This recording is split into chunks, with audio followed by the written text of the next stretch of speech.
the budget. And I'm just gonna do like a little story. The budget is really why I started building this project builder to begin with. And it was about 10 years ago. 10 years ago, when I joined the CAP network as executive director, I came in 1 year into a 3-year program that was being funded by the Canadian government. So it was about a $400,000 project being implemented over 3 years in 4 communities in 2 countries. And when I came in and I tried to get myself up to speed and really understand the project, I found it so confusing, because what I looked at in the budget and what I looked at in the narrative of the proposal were almost 2 completely different things. And they didn't align. And I spent the next 2 years working with my counterpart, who was the overseeing the project from Uganda, Naomi, a phenomenal woman. She and I just were pulling our hair out for 2 years, because every time we went to do a project activity, we had to do a lot of investigation and rethinking to figure out which budget line are we supposed to be spending from. And it was just a complete confusion and caused so much stress. So immediately following the completion of that project, Naomi and I put our heads together and came up with the idea that we need something to help us plan better in the future, to make sure there is alignment between the work plan and the budget, and that they use the same language so that we don't have to try to translate things, right?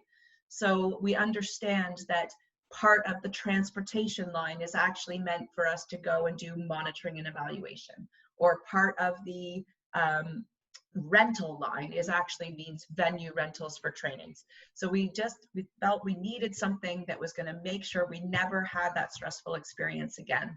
And that's when I started to build the project builder. And so that was, 8-9 years ago. And of course it's evolved and become the tool that we're talking about today. But this is, I think, so crucial, because the worst case scenario is to be getting into a program having not properly thought through all the potential expenses that you're going to encounter to complete your activities, finding yourself short of the funds that you need to do the work properly and to deliver on the impact that you have promised to your stakeholders and to your community beneficiaries, is just a situation that I don't want to see any of us be in.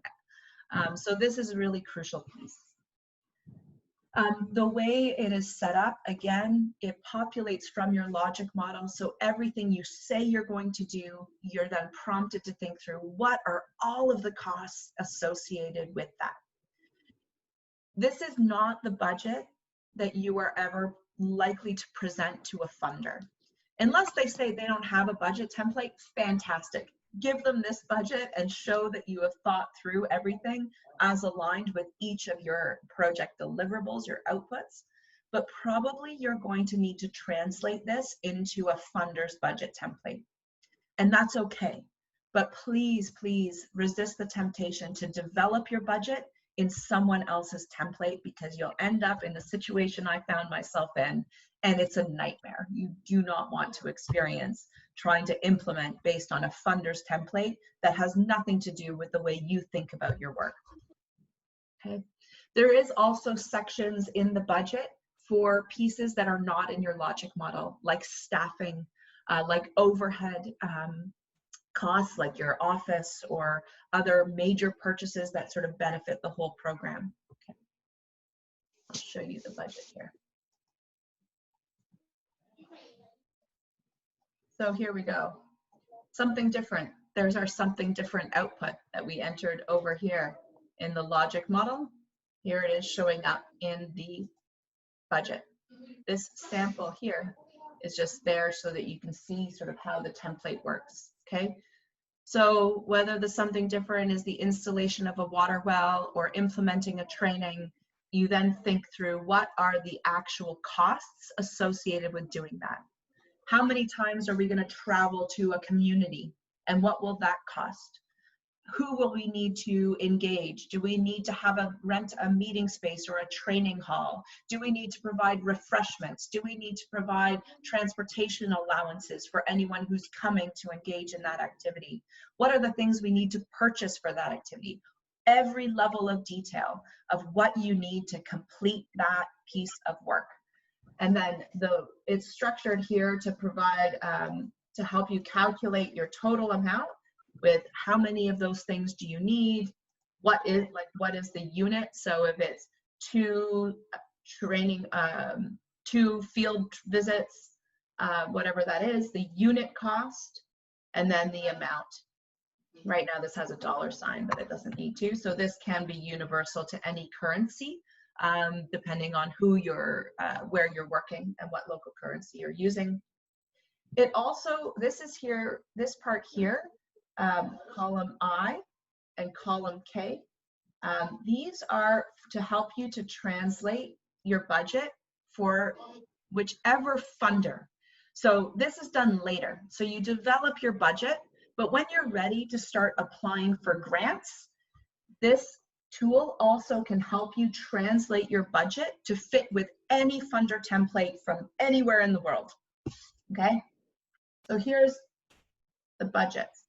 I've got this as in Canadian dollars, but so this is where you would insert your funder budget lines. So say you had a funder who wanted you to provide one budget line for all your transportation expenses, and they wanted one budget line for all your training expenses, and one budget line for all your communication expenses or supplies and supplies. Okay, you would type those budget lines here, and when you're in your budget, which is your working budget, you can choose from this list, okay, well, this was a transportation expense, and you also select this is going to happen in whichever year of your budget. And if you see here, all of a sudden under transportation, the amount of 1,000 that I entered here is now showing up in the funder budget. Okay, it's also showing what year that expense will take place. So this means that you can work with your own budget, organized in the way you are thinking about your program from an implementation perspective. I fundamentally believe that as implementers, we think about activities. We think about, we're going to deliver trainings. We're going to deliver farm equipment. We're going to drill a well. That's how we think about our work, our practice. So that's how we've organized our budget. So when we go to do those activities, we know exactly how much money we have to work with to implement that activity. We worry then, secondly, about the funder and presenting it to them, and whatever, they can look at it however they want, but it doesn't change how we think about our budget, right?